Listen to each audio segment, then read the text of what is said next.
Pourtant, ce qui m'a démarqué, mais dès le départ, c'est pas les diplômes que j'avais, mais c'était deux choses. Autour de moi, on me disait en tout cas, mais t'en vivras pas.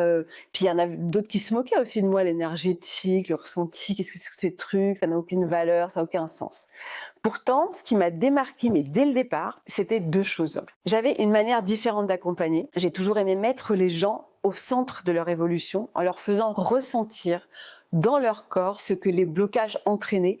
Et du coup, en ressentant ça, ils ressentaient aussi quand il y avait une libération. Et surtout, la deuxième chose, c'était mettre mon intuition, mes ressentis au service de la séance. Et même si à l'époque, je doutais, même si je ne savais pas si c'était vrai, en tout cas, j'avais peur de le dire, je la suivais, cette intuition. Et ça faisait toute la différence.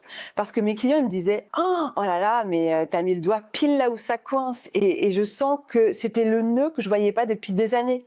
Et ça me libère. Ou encore, ils me disaient « Mais comment t'arrives à savoir tout ça parce que je t'en ai pas parlé ?» Mais ça s'apprend, ça se travaille en fait. Et aujourd'hui encore, c'est exactement ce qui fait qu'un coach ou un thérapeute va sortir de la masse. C'est pas d'empiler forcément les formations, mais c'est d'avoir une méthode claire et aussi de faire confiance à son intuition, à ses ressentis. Parce qu'un client ne cherche pas quelqu'un qui applique une technique parfaite.